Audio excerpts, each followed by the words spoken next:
आइए हम लोग गॉस प्रमेय की तरफ, गॉस थ्योरम की तरफ आगे बढ़ें। गॉस थ्योरम की जो आवश्यकता है वो एक कॉन्सेप्ट है जिसका नाम है गॉसियन सरफेस। ठीक है, गॉसियन सरफेस क्या है, इसमें क्या गुण होने चाहिए? May be really existing surface, जो वास्तव में कोई सरफेस वहाँ पर वातावरण में उपस्थित वो भी हो सकता है।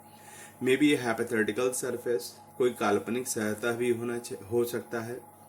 लेकिन इसमें खासियत क्या होना चाहिए? It must have the symmetry of the charge distribution in order to calculate surface integral to find the total electric flux through it. इसका क्या मतलब है? जैसे मान लीजिए कि एक गोला है, ठीक है, एक गोला है और जिसके ऊपर कंटिन्यूअस चार्ज डिस्ट्रीब्यूशन है। अब इसके कारण यहाँ पर हमें इलेक्ट्रिक फील्ड निकालनी है, इस पॉइंट पी पर इलेक्ट्रिक फील्ड निकालनी है। ठीक है, तो गॉस थ्योरम में आगे हम लोग देखेंगे कि आवश्यकता पड़ेगी एक सरफेस की। तो सरफेस जो जिस पॉइंट पर आपको इलेक्ट्रिक फील्ड निकालना है वहाँ से गुजरना चाहिए, पहली बात। दूसरी बात ये है कि हमें इस सरफेस के ऊपर एक इंटीग्रल निकालना होगा। वह इंटीग्रल निकालना तभी सरल हो पाएगा जब ये इसका शेप जो है चार्ज जैसे फैला हुआ उसी टाइप का हो। इसी को हम बोलते हैं कि जो चार्ज डिस्ट्रीब्यूशन की सिमेट्री है वही सिमेट्री गॉसियन सरफेस की होनी चाहिए। ठीक है, अदरवाइज यह जो है किसी भी शेप का हो सकता है। ओके, अब आइए दूसरा पॉइंट गाउसेस थ्योरम पर। गाउसेस थ्योरम, गाउसेस थ्योरम क्या कहता है? इस सरफेस को हम गॉसियन सरफेस बोलते हैं। अब आइए गाउसेस थ्योरम हमें क्या कहता है?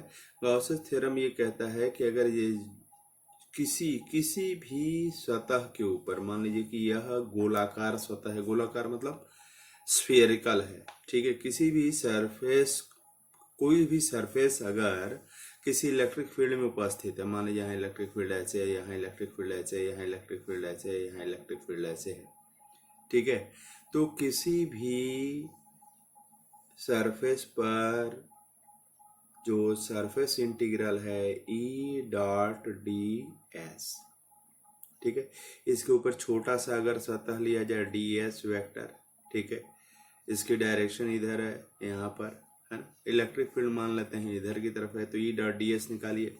इस पूरी सतह से गुजरने वाला इलेक्ट्रिक फ्लक्स है ना, क्लोज सरफेस हमने ले लिया है, is equal to algebraic sum of all the charges contained within that Gaussian surface divided by epsilon naught।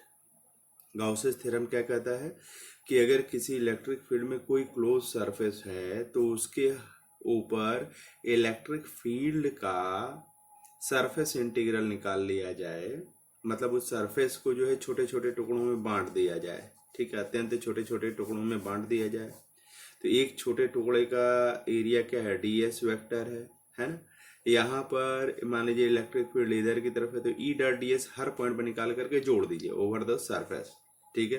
तो ये क्या आएगा? यह जो है आएगा 1/एप्सिलॉन naught times the algebraic sum of all the charges contained within the Gaussian surface. जो गॉसियन सरफेस है उसके भीतर उपस्थित जितने आवेश हैं उनके बीच गणितीय योग, अलजेब्रिक सम मतलब taking care of the sign also, उनका सम जो है के प्रोडक्ट के बराबर होगा 1/एप्सिलॉन नॉट, और algebraic sum of all the charges contained within the Gaussian surface के प्रोडक्ट के बराबर होगा। ठीक है, आइए कल्पना करते हैं कि हमारे पास एक पॉइंट चार्ज है, ठीक, इससे आर दूरी पर उपस्थित एक पॉइंट पी है। हम जानना चाहते हैं कि क्या गाउस थ्योरम का प्रयोग करके हम इस पॉइंट पर इलेक्ट्रिक फील्ड निकाल सकते हैं। पहले हम लोगों ने कूलम्स लॉ की मदद से निकाला है कि इस पॉइंट पर इलेक्ट्रिक फील्ड क्या होगा, 1/4πε0 इंटू Q/r²।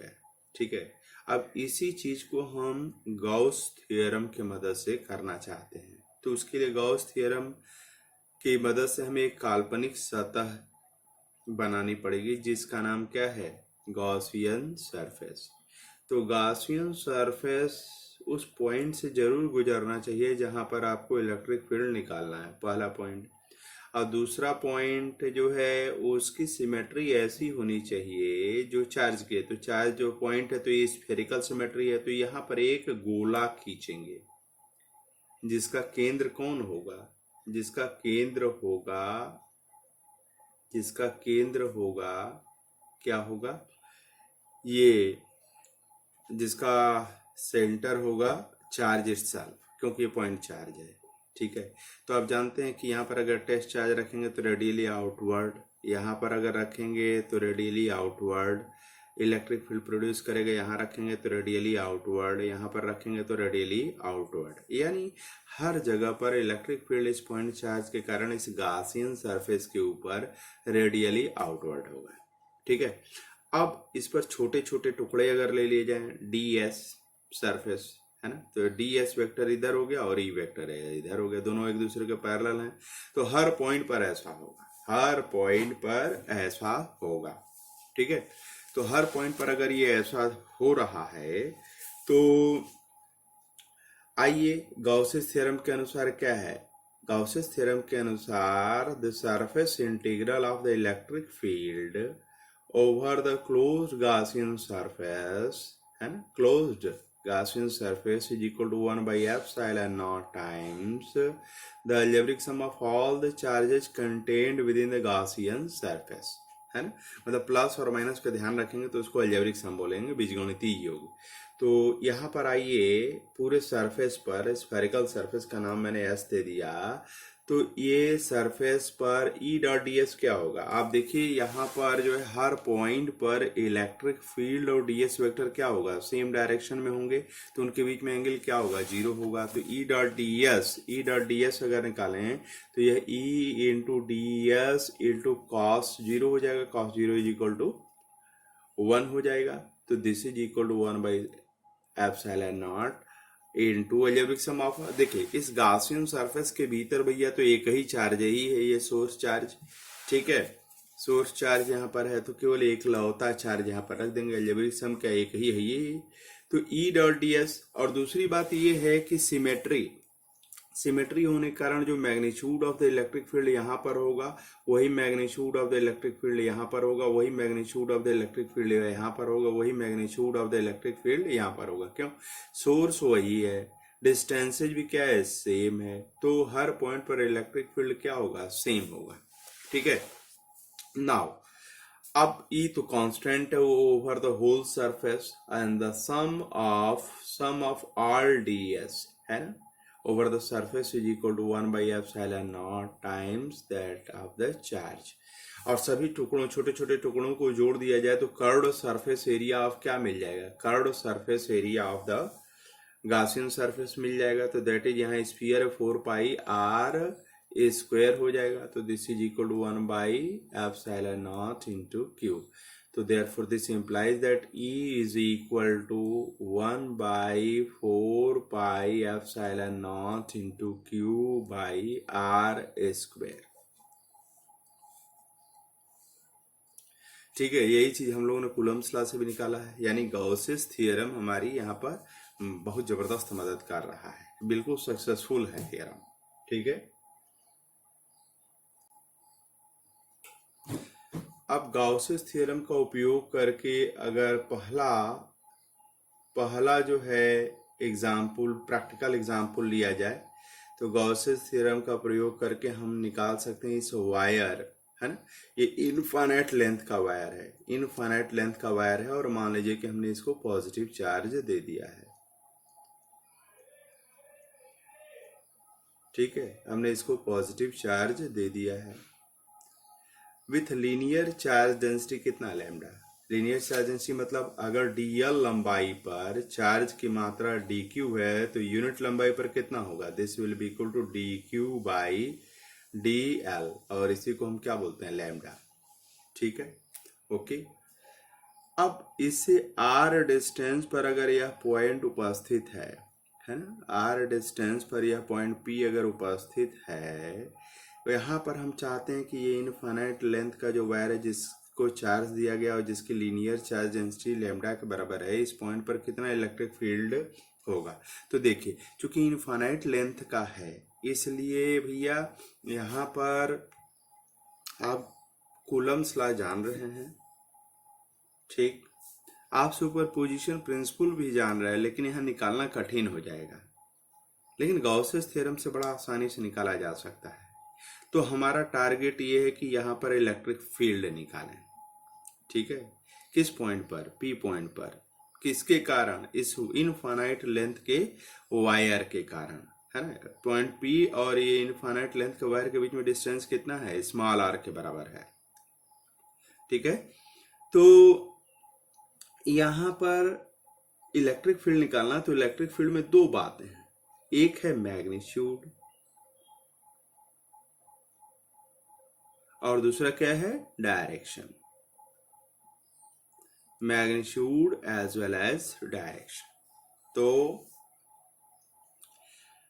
पहले हम लोग डायरेक्शन के बारे में बात कर लेते हैं कि यहाँ पर इलेक्ट्रिक फील्ड का डायरेक्शन क्या होगा। तो इसके लिए हमने क्या किया, कल्पना किया कि यह एक बहुत ही छोटा सा टुकड़ा है DL, है ना, और यह x डिस्टेंस पर यहाँ पर उपस्थित है। यहाँ पर जो है, यहाँ से जो परपेंडिकुलर ड्रॉप किया गया है उससे उतना ही x डिस्टेंस पर यहाँ पर भी DL लंबाई का जो है टुकड़ा ये है वायर का। तो इस पर चार्ज कितना होगा, lambda into DL, unit length पर लैम्डा है तो DL लेंथ पर कितना होगा, लैम्डा इंटू DL, यहाँ पर भी लैम्डा इंटू DL हो जाएगा। तो इसके कारण इस पॉइंट पर इलेक्ट्रिक फील्ड जो होगा रेडियली आउटवर्ड होगा, क्योंकि ये पॉइंट चार्ज है, ये भी पॉइंट चार्ज है, तो इसके कारण जो है इलेक्ट्रिक फील्ड इधर की तरफ होगा। तो अब जरा सा देखिए, ध्यान दीजिए कि यह x है और यह r है, तो ये स्क्वायर रूट ऑफ क्या हो जाएगा, r square plus x square हो जाएगा। Just the same this will be equal to r square plus x square हो जाएगा, ठीक है। तो यहाँ पर यह डिस्टेंस और यह डिस्टेंस बराबर है, यह चार्ज की मात्रा और यह चार्ज की मात्रा भी बराबर है। तो इलेक्ट्रिक फील्ड का जो मैग्नीट्यूड है, यह मान लीजिए E डैश इलेक्ट्रिक फील्ड है और इसके कारण इलेक्ट्रिक फील्ड E है ना, इसके कारण यहाँ इलेक्ट्रिक फील्ड E है और इसके कारण इलेक्ट्रिक फील्ड E डैश है। तो दोनों इलेक्ट्रिक फील्ड्स का मैग्नीट्यूड तो बराबर होगा, लेकिन डायरेक्शन क्या होगा, अपोजिट होगा। तो इस एंगल को अगर फाई अगर मान लिया जाए और इस एंगल को भी फाई अगर मान लिया जाए, तो क्या होगा, यहाँ पर इलेक्ट्रिक फील्ड इधर, यहाँ पर इलेक्ट्रिक फील्ड इधर, इधर ये फाई है, ये भी फाई है, ठीक है। तो इसके दो कंपोनेंट अगर कर लिए जाएं, इलेक्ट्रिक फील्ड के अगर दो कंपोनेंट अगर कर लिए जाएं, ठीक है, इलेक्ट्रिक फील्ड के दो कंपोनेंट अगर कर लिए जाएं, तो this will be equal to what, E dash cos phi and this will be equal to E dash cos E cos phi, है ना, E cos phi। और इधर वाला कंपोनेंट क्या हो जाएगा, E डैश sin phi, और इधर वाला कंपोनेंट क्या हो जाएगा, E डैश sin phi, ठीक है। चूंकि E डैश और हाँ E डैश नहीं होगा, E होगा, क्योंकि E डैश साइन फाई और E साइन फाई कैंसिल कर जाएंगे, क्यों, E डैश और E का मैग्नीट्यूड तो बराबर है, इसके कारण जो इलेक्ट्रिक फील्ड यहाँ पर E है और इसके कारण इलेक्ट्रिक फील्ड E डैश है, तो दोनों क्या हो जाएंगे, कैंसिल कर जाएंगे, ये वाला कंपोनेंट कैंसिल कर जाएगा। But what about this one, ये कंपोनेंट कैंसिल नहीं करेंगे। तो क्या हुआ, यहाँ पर एक और टुकड़ा ले लिया जाए, उसी करस्पॉन्डिंग एक टुकड़ा यहाँ पर हो, तो इधर वाले कंपोनेंट उनके कैंसिल कर देंगे, इधर वाला केवल रहेगा। तो इसका मतलब ये है कि इस वायर के कारण इस पॉइंट पर उपस्थित जो नेट इलेक्ट्रिक फील्ड होगा वह इस वायर के परपेंडिकुलर डायरेक्शन में यहाँ पर आउटवर्ड होगा। तो डायरेक्शन वाला इशू क्लियर हो गया कि वायर के नेबरहुड में कोई भी पॉइंट लेंगे तो यहाँ से परपेंडिकुलर खींचिए और ये नॉर्मल डायरेक्शन में होगा, वायर के नॉर्मल डायरेक्शन में होगा। अब बात ये है कि मैग्नीट्यूड निकाला जाए। कहाँ ये वायर कहाँ से कहाँ तक फैला है, -इन्फिनिटी से +इन्फिनिटी तक फैला है, ठीक है। तो अब यहाँ पर हमें गॉसेस सरफेस की कल्पना करनी पड़ेगी। In order to find out the magnitude we need to use the Gauss's theorem. तो यहाँ पर पॉइंट पी है, और हम लोगों ने देखा कि इलेक्ट्रिक फील्ड यहाँ पर क्या है, रेडियली आउटवर्ड है। ठीक है, रेडियली आउटवर्ड है। तो ये अगर डिस्टेंस अगर आर के बराबर अगर है, ठीक है, तो हमने कल्पना किया कि एक सिलेंडर हमारे पास है जिसका एक्सिस, एक सिलेंडर हमारे पास है जिसका एक्सिस जो है वह यह चार्ज वायर है, जिसका एक्सिस यह चार्ज वायर है, और जिसका रेडियस कितने के बराबर है, आर के बराबर है। अब देखिए वायर की सिमेट्री जो है सिलेंड्रिकल है, तो हमने गॉसियन सरफेस भी क्या लिया, सिलेंड्रिकल लिया। ठीक है, कि इधर कोई पॉइंट ले लीजिए, इधर कोई पॉइंट ले लीजिए, तो ये जो इलेक्ट्रिक फील्ड होगा इस वायर के परपेंडिकुलर डायरेक्शन में हुआ है। लेकिन यह गॉसेस जो सरफेस हमने कल्पना किया वो तीन हिस्सों से मिलकर के बना हुआ है। ये सिलेंड्रिकल है, ये ऊपर ढक्कन टाइप का, नीचे ढक्कन टाइप का, और ये कर्व्ड सरफेस।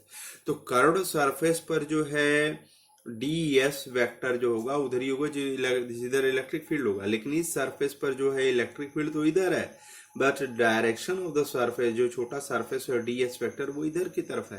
तो इनके बीच में एंगल कितना बन रहा है, 90 डिग्री के बराबर बन रहा है। ठीक है, तो यहाँ पर इस सरफेस पर भी वही दशा होगी, डी एस इधर है, डी एस वेक्टर इधर है, और यहाँ पर इलेक्ट्रिक फील्ड वेक्टर इधर की तरफ है। ठीक है, तो इनके बीच में एंगल कितना डिग्री के बराबर है, 90 डिग्री के बराबर है। ठीक है, तो अब आइए गॉसेस थ्योरम का प्रयोग करते हैं। गॉसेस थ्योरम क्या कहता है, the surface integral over the of the electric field over the closed Gaussian surface is equal to algebraic sum of all the charges contained within the Gaussian surface by lambda। तो यहाँ पर अगर इसकी लंबाई अगर L के बराबर अगर है, तो यूनिट लेंथ पर लैम्डा चार्ज है, तो इस सिलेंडर के भीतर फंसा हुआ चार्ज कितना होगा, लैम्डा इंटू एल के बराबर होगा।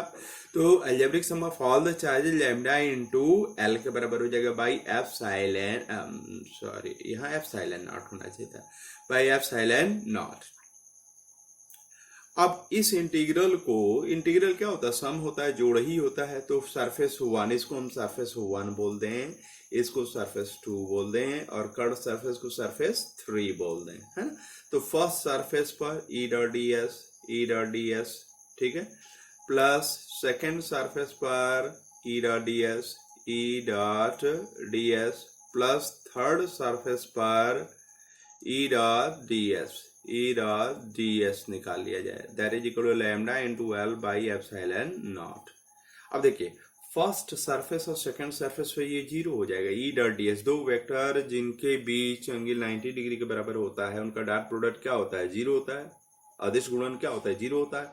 तो फर्स्ट सरफेस पर इलेक्ट्रिक फील्ड इधर है और डीएस वेक्टर इधर की तरफ है, तो इनके बीच में एंगल 90 डिग्री है, तो ये dot product over the first surface क्या हो जाएगा, जीरो हो जाएगा। उसी तरह सेकंड सरफेस यहाँ पर देखिए ये डीएस वेक्टर इधर की तरफ है और इलेक्ट्रिक फील्ड इधर है, हर पॉइंट पर ही, इसके हर पॉइंट पर ऐसा होगा, तो ये भी जीरो हो गया। लेकिन ये जो कर्व्ड सरफेस है उसके ऊपर जो है डीएस का डायरेक्शन और इलेक्ट्रिक फील्ड का डायरेक्शन क्या है, सेम है। तो E dot DS will turn into third surface पर क्या होगा, ई इंटू डीएस में कन्वर्ट हो जाएगा, E into DS into cos 0 degree, तो this is lambda into L by epsilon naught हो जाएगा। अब देखिए सिमेट्री के कारण इसके हर पॉइंट पर जो मैग्नीट्यूड, जो परिमाण होगा इलेक्ट्रिक फील्ड का, वो क्या होगा, समान होगा, तो ई बाहर चला जाएगा, ई कांस्टेंट है तो बाहर चला जाएगा। Sum of all DS over the third surface, उसके जो छोटे छोटे टुकड़े किए गए थे उसका सम, तो सब वो क्या हो जाएगा, curved surface area of the cylinder हो जाएगा। तो curved surface area of the cylinder का एरिया कितना होता है, 2